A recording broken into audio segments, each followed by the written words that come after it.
نبی علیہ السلام کے پاس واشی آیا فتح مکہ کے موقع پر، اور وہ واشی کون تھا؟ قاتل حمزہ۔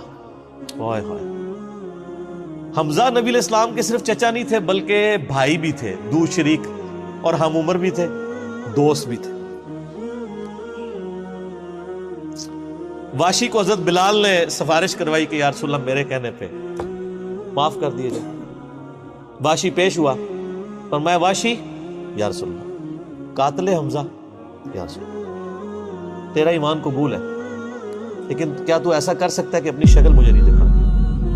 ہائے ہائے ہائے، یہ وہ شخص ہے جو حریص علیکم بالمؤمنین رؤوف الرحیم ہے،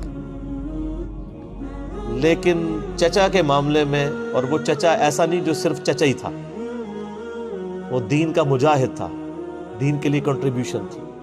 اور میں آپ کو علا وجہ بصیرت کہتا ہوں کہ حضور کی وفات کے وقت اگر حضرت حمزہ زندہ ہوتے، خلیفہ اول حضرت ابوبکر نے نہیں ہونا تھا، حضرت حمزہ نہیں ہونا تھا۔ اس کا لاجیکل ثبوت یہ ہے کہ غزوہ بدر میں مسلمانوں کا لیڈر کون تھا آرمی کا؟ حضرت حمزہ۔ نبی علیہ السلام تو خیمے میں تھے نا، مسلمانوں کو لیڈ کون کر رہا تھا؟ حضرت حمزہ۔ غزوہ احد میں کون لیڈ کر رہا تھا؟ حضرت حمزہ۔ اسی لیے آپ نے پھر غزوہ احد کے شہداء پہ جا کے جنازہ پڑھا تھا نا، کہ ان کی وجہ سے بعد والے لوگ بینیفیشری ہوں گے۔ تو یہ لوگ تو بینیفیشری نہیں ہوئے، ان کو تو سب کچھ آخرت میں ملا ہے۔ یہ نہ ہو کہ اب تم آپس میں، بخاری مسلم میں یہ بھی حدیث ہے، میرے بعد کافر نہ ہو جانا کہ ایک دوسرے کی گردنیں کاٹنا شروع ہو جاؤ۔ اور وہی ہوا پھر بعد میں۔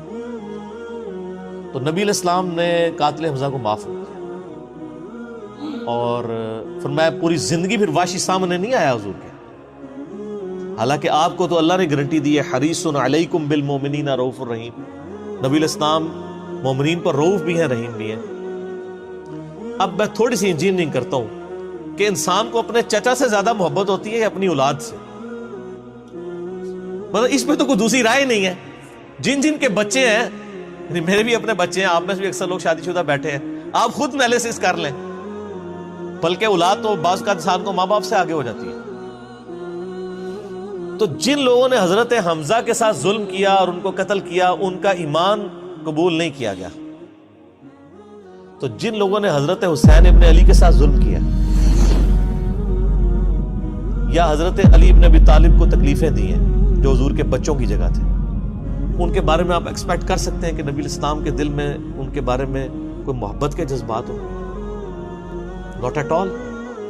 حتیٰ کہ آپ دیکھ لیں مسند احمد میں تواتر سے وہ حدیث نقل ہوئی ہے کہ ابن عباس کہتے ہیں کہ ایک دوپہر کے وقت میں نے خواب دیکھا اور میں گھبرا کے اٹھ گیا اس خواب کی وجہ سے۔ میں نے دیکھا کہ نبی علیہ السلام جو ہے وہ پرانگدہ حالت ہے، بال بکھرے ہوئے ہیں، جسم پہ گرد پڑی ہوئی ہے، ہاتھ میں خون کی ایک شیشی ہے، اور میں نے کہا یا رسول اللہ میرے ماں باپ قربان، آپ کی کیا حالت ہے؟ تو فرمایا کہ یہ حسین اور اس کے ساتھیوں کا خون ہے جو صبح سے میں کربلا میں سمیٹ رہا ہوں۔ اور یعنی ایک اللہ کی طرف سے دکھایا گیا یہ تشبیہ، یعنی ایک لادہ سے ایک محکمہ خواب، ایک محکمہ بالکل الگ سے۔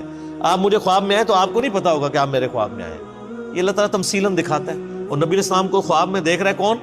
صحابی، تو وہ تو کنفرم ہے، بخاری مسلم میں حدیث ہے جس نے مجھے خواب میں دیکھا میری شکل میں شیطان نہیں آ سکتا، اور وہ شکل صحابی کو تو پتا تھی، اور صحابی بھی عام نہیں، عبداللہ ابن عباس کہتے ہیں میں گھبرا کے اٹھا، میں نے وقت اور تاریخ نوٹ کر لی اور دن بھی۔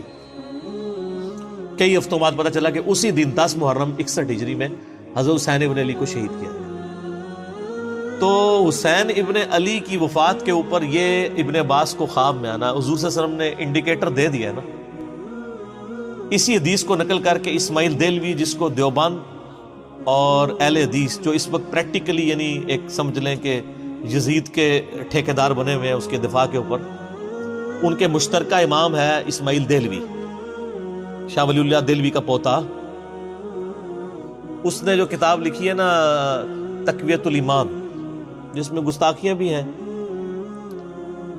وہ اس کتاب کے اندر ہم نے اس کا جے پی جی بھی لگایا تھا، اس میں اس نے لکھا ہے کہ اس حدیث سے پتہ چلا کہ نبی علیہ السلام وفات کے بعد بھی اللہ کی جنتوں میں حسین کے قتل کی وجہ سے غم زدہ ہیں۔ اور اس نے بھی لکھا یزید پلید لفظ لکھا، وہ اس پوری کتاب میں جہاں جہاں لفظ استعمال کرتے ہیں یزید پلید استعمال کرتے ہیں۔ تو بعد میں سعودی ایران ٹسل شروع ہوئی تو یہ یزید کی وکالت کرنی شروع کر دی، اہل حدیث تو خیر اس وقت ناسبیت اور یزیدیت کا جھنڈا اٹھائے ہوئے ہیں، دیوبند میں کم لوگ ہیں ایز کمپیئر ٹو اہل حدیث، اور بریلویوں میں تو بہت ہی کم ہے۔ تو یہ میں آپ کو صرف ایک کمپیریزن بتا رہا ہوں کہ انسان کو اپنی اولاد سے جو محبت ہوتی ہے وہ تو آپ سوچ نہیں سکتے۔ ترمذی میں اور مسند احمد میں حدیث ہے، نبی علیہ السلام نے حضرت حسین کو اٹھایا ہوا ہے اور آپ فرماتے ہیں اللہ یہ میرے بیٹوں میں سے ایک بیٹا ہے، اے اللہ اس سے محبت کر، جو اس سے محبت کرے، اس سے دشمنی رکھتے ہو اس سے دشمنی رکھتے۔ ہم یہ پوچھتے ہیں کہ حسین سے دشمنی کس نے رکھی ہوئی ہے،